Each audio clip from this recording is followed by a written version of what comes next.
तो क्या हुआ, कल रात को तो ऐसा कुछ भी नहीं हुआ इस घर में। मैं थक गई थी दीदी, पर कोई बात नहीं। मैंने सोचा जो परंपरा है वो तो है ही। मुझे लगा शायद सासू माँ और ससुर जी मिलकर पूरा घर धो देंगे, लेकिन ये क्या, परंपरा तो टूट गई। क्यों पापा जी, है ना? ससुर सास की तरफ देखे सास ससुर को।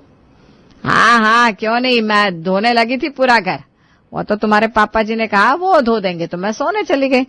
अब देख रहे वो घर धुला भी नहीं है। क्या जी, क्यों नहीं धोया आपने पूरा घर? अरे भगवान, ऊपर वाले का तो खौफ रखो। इस उम्र में इतना झूठ बोलकर कहाँ जाओगे? तुमने कब मुझसे कहा कि तुम धो दो घर? अरे ये आसान बात है क्या? रात में पूरा घर पानी से धोना, अगरबत्ती जलाना, अरे मेरे बस की बात नहीं है ये। वही तो पापा, पुरानी परंपरा का सारा बोझ आपने हमारी बीवियों पर डाल रखा है। ये तो भला हो इन दोनों लड़कियों का जो हमारा घर छोड़कर भागी नहीं, वरना कोई और होता तो कब का भाग जाता। अलका जब देखती है कि हवा बहुओं की तरफ से है, तो वो भी बहती गंगा में हाथ धोने की कोशिश करती है। भैया आप सही बोल रहे हैं, लेकिन अब बहुत हो गया, अब हमसे नहीं होता इतना काम। हमारी भी एक कैपेसिटी है काम करने की, हम भी थक जाते हैं। बस बस, ज्यादा बोलने की जरूरत नहीं है। अब ऐसा कोई तुमसे कुआं नहीं खुदवाते हम, बस घर की जो पुरानी परंपरा है बस उसी का पालन करवाते हैं। और अगर नहीं पालन कर सकती हो तो अपने घर जाओ। और ये तो क्या कह रहा है अजय कि ये भागी नहीं है? अरे हमने कौन से कोड़े बरसा दिए जो ये नहीं भागी? और देख बेटा, तुझे लग रहा है ना कि हम जुर्म कर रहे हैं, तो कल से इस घर में रहने की कोई जरूरत नहीं है। अजय देखता है कि गंगा तो उल्टी बह रही है, माँ बाप उसको घर से निकालने की बात कर रहा है, तो वो भी पलट जाता है। अरे नहीं नहीं, मम्मी सही कह रही है, घर की परंपरा को तो बरकरार रखना ही है, और ये दोनों नहीं करेंगे तो कौन करेगा? आखिर आप भी तो कभी बहू थी। आ गया ना लाइन पर? अब बोलने से पहले 100 बार सोच लिया कर, समझा? अब जा यहाँ से। अजय वहां से निकल जाता है और दोनों बहुएं समझ जाती हैं कि उनकी जिंदगी में कभी भी बाहर नहीं आ सकती। रहना है तो इसी स्थिति में रहना है। लेकिन कहते हैं ना, 100 रास्ते भले बंद हो जाए, लेकिन ऊपर वाला एक रास्ता जरूर खोल देता है। और वो रास्ता था, अरे दामाद जी आए हैं, सुन रहे हैं? हमारे तो भाग्य खुल गए। कल रात में आप खा पी कर गए और आज सुबह नाश्ते में भी आ गए। ऐसा लग रहा है जैसे भगवान खुद घर पर भोग लगाने आए हैं। बताइए आज क्या बना दे आपके लिए?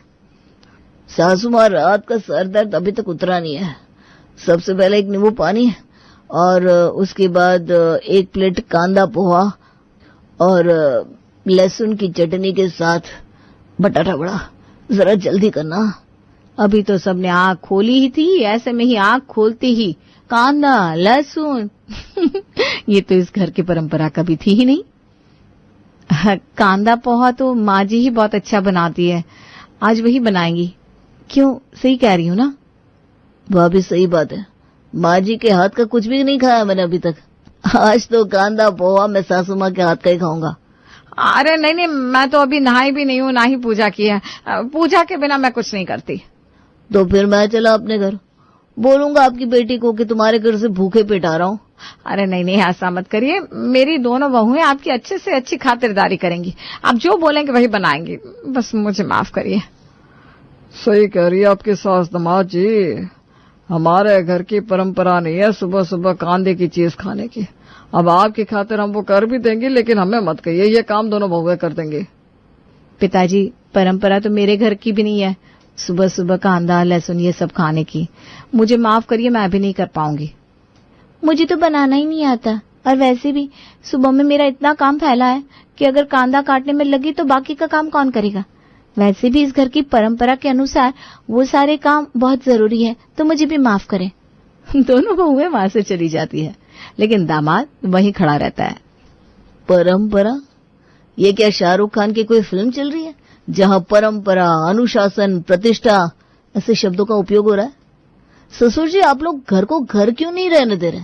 सोचिए, अगर आपकी बेटी के साथ मैं ऐसा करूं तो, अगर उसकी भी सारी इच्छाएं मैं दबाकर अपने घर के ढकोसलों को उसके पीठ पर लाद दूं तो चलेगा क्या? अरे नहीं नहीं, मेरी बेटी के साथ ऐसा मत करना, कमर टूट जाती है, मैं जानती हूँ ना। ये दोनों बहुओं को जब हम काम बोलते हैं तो ये कितना थक जाती है। मेरी बेटी के साथ ऐसा कभी मत करना। हमें अपनी गलती का एहसास हो गया है, आप सही कह रहे हैं। पुरानी परंपरा के नाम पर हम अपनी बहुओं के साथ नाइंसाफी कर रहे थे, उन पर झूठा बोझ डाल रहे थे। बेटा, हमें माफ करना, आपने हमारी आंखें खोल दी। जो काम हम खुद नहीं कर सकते वो दूसरों से कैसे उम्मीद करें। आगे से मैं ऐसा कभी नहीं करूंगा। तुम दोनों अपनी जिंदगी खुलकर जियो और कोई पुरानी परंपरा, कोई पुराने रीति रिवाजों की चिंता करने की जरूरत ना है।